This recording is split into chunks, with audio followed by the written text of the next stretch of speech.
Hey guys, welcome to my channel again. Listen, thank you guys for watching. Thank you all for subscribing. Thank you for sharing. Thank you just for coming on and seeing what's going on here. Again, I invite you guys to check my playlist tab where you'll find videos that I've selected and placed in categories that I find has been it's a place where I get most of my inquiries from people that email me and challenges that people have as they walk in Christ. So it's for the single man, the single woman, the married, those who have questions about whether they've blasphemed the Holy Spirit, all of the above. Excuse me. And just got a little bit of everything, okay? And then you can also feel free just to check out my videos in general as I upload them, and that is fine. But to save you guys from having to go through, I think I have over 1,000 videos now, trying to go through all of that, you might come out better going to the playlist and just finding certain things, right? Okay, either way, it should be a blessing.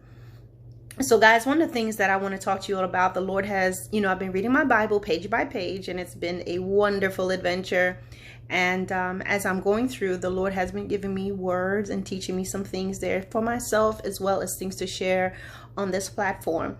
So today, this morning, I was reading 2 Samuel chapter 11. And in here we see David sees Bathsheba, sleeps with her. She becomes pregnant. He calls Uriah, her husband, back from the battle, tries to get him to go and sleep with his wife. He does not. David ends up killing him to get rid of him, right?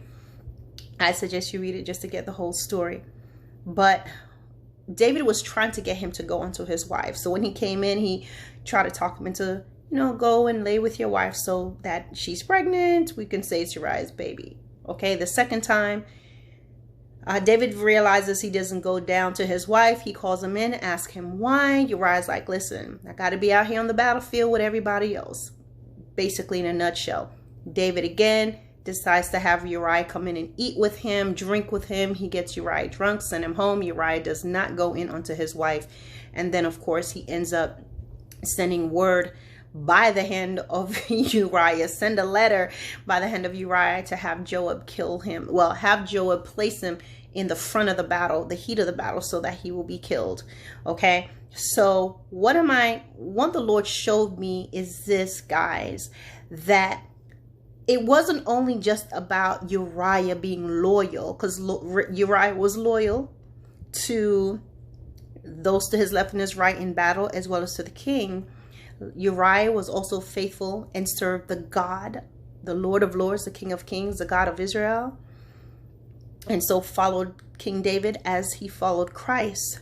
But one of the reasons why he did not go down to his wife is because the Lord did not allow that. You see, the Lord knew what had happened. Uriah didn't know, and perhaps it's a good thing that Uriah didn't know.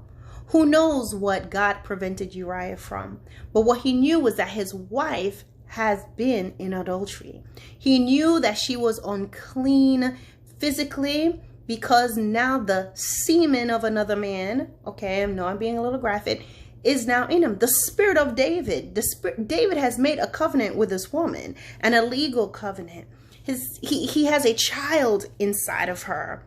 And you see, when you go in if Uriah was to go in unto her, he will take on that uncleanness on himself, because remember, sex is a spiritual covenant experience and an exchange. But the biggest thing is, God knew that Uriah had been betrayed.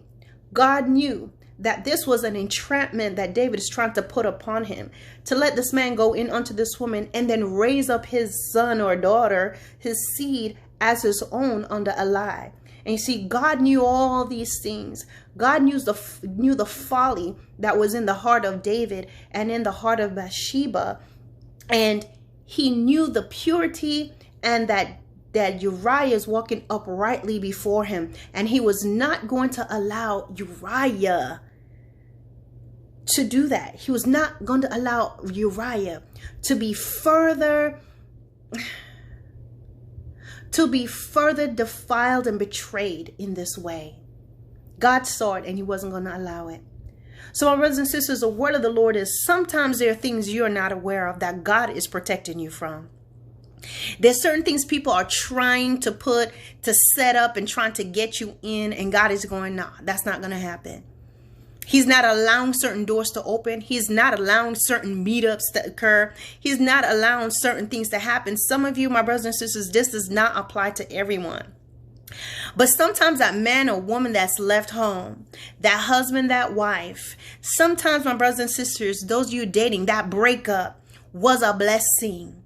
Sometimes, my brothers and sisters, the fact that you ended up not getting married, or the fact that the person doesn't want to be with you anymore, or sometimes this, no matter how much you're trying to get into this business opportunity, or no matter how much you're trying to show that you want to be in this ministry, it's not working out. Sometimes God is preventing you. Sometimes God is keeping your feet from there because he sees the condition of that person's heart. He sees that that man and woman has been defiled. You don't know it, but God knows it. And so there's certain things that you're doing that you think you're the one that's making that decision. You think, oh, well, it just didn't work out. You think like, I just don't feel like doing that, or I'm going to go this way instead of going that way. But you're not realizing that the Lord has been ordaining and redirecting your steps because he sees that there is a secret that is unknown to you. And he's trying to protect you. Sometimes he sees that, listen, the man or woman that you want to bring home, they've been defiled. Sometimes the person you're getting ready to marry, they're being defiled in another setting. Sleeping around, having sex, doing all these different things. And sometimes they may not even be doing things sexually, but they are defiled spiritually in their directions, the directions and the things in which their heart is taking them into. God is saying, no way, I will not let you go there. So some of you in your heart, you know, you really care about this person or whatever, but it seems like y'all can never meet up. It seems like this person, something always comes up where you can't get to go there. They can't come to you. Your husband and wife will walk out the door and left you and refusing to come home. And you're going, God, you're praying so hard. God is not going to bring you a defiled man or woman to get in your bed, give you some STDs, bring something. Listen, bring a David in your life in the sense of a person that will get rid of you. To cover up a sin and keep your wife or keep your husband. You understand that? Stop pushing the envelope. Stop forcing things, my brothers and sisters. Stop trying to get that man or woman to love you again and come back again. Some of you, you're single and this person just don't want to be with you no more. And you're trying so hard. Why? You can't think of anything because you've done everything right. Yes, you've done everything right. Now, today, Uriah, yes, you have done everything right, Uriah. You have followed God, Uriah. You have walked uprightly before the Lord, Uriah. But your wife, your husband, your partner, this business partner, that person in that ministry has done something that you're not aware of. That person is walking in a crooked path before the Lord, and the Lord is not going to allow you to go in unto them. The Lord is not letting them come home because they're filthy. And there are things that you're not aware of that if you knew it, you wouldn't want them. Come on. The Lord was protecting Uriah. And even though Uriah died physically, Uriah in spirit, he went back home. His spirit man left the earth. You can kill the body, but you can't kill the spirit. And so Uriah is resting with his father because Uriah was completely innocent. Uriah was pure in heart. And to us, we go, oh my God, this is messed up. It is a messed up situation. But the Lord, you better believe that the angels of the Lord escorted Uriah's spirit off that battlefield and put him in a place of rest until, listen, it's time for us to meet the Lord again. David was a man after God's own heart, but even then, look what he did. So even then, my brothers and sisters, stop being, as I said in my other video, it's called have discernment. Don't go chasing behind people just because they're so great, because they are capable of doing wrong things.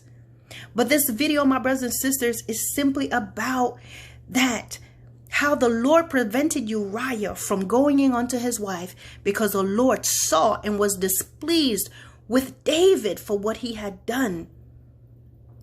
You see, it's funny. The Lord was displeased with David for what he had done. And he will not allow a Uriah, a man of an upright man, a loyal man, a man of war, a man of valor, to go in onto this deception, to be hooked in, to be brought in into deception. He was not. So listen, take the opportunity, take this time to realize that some things that God has not allowed to come into fruition, some marriages that you didn't get into, some people that walked away from you and left you and went to somebody else. My brothers and sisters, a lot of times it's the Lord that's keeping you, that's sending them on their way, that's keeping you from getting involved into something that you cannot see, that you're not aware of, because some things are being done in secret or has been done in secret that you're not aware of, that the Lord is simply changing things around. He's removing them from you. He's getting ready to vindicate you, and he's getting ready to put you on a path to something better. But let me tell you something, what you will do when you keep chasing after what God has removed from you, and you chase after them, you will be like Uriah, taking your own, going towards and taking your own letter of death to the person who's going to take you out. God does not want that to you. Your end does not need to be like Uriah, whether it's physical death, emotional death, or spiritual death, which is worse than actual physical death. Obey the Lord. He knows what's best for you and I. Give him glory and honor and praise in every situation. Stop cursing God and turn away from God because this person don't want to be with you no more, or this didn't work out, or that didn't work out, or why is my husband cheating? Why is my wife cheating? Why is this happening? Let me tell you something. Some things he will show you, and some things he will simply redirect. Redirect your steps. Change everything.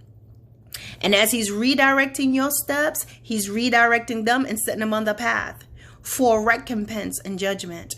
And because sometimes, my brothers and sisters, this just dropped in my spirit, because that person has been doing so much things secretly behind your back, because this business partner that you're in is doing so much behind your back, because this church leader who you trusted is doing so much behind your back, has done so much wrong and done so much crooked things, that the Lord is removing them from your path because his judgment and recompense is getting ready to fall on you. And if you are in the same vicinity and if you're still with them, you will end up having the effects of the fallout. So he's simply trying to protect you.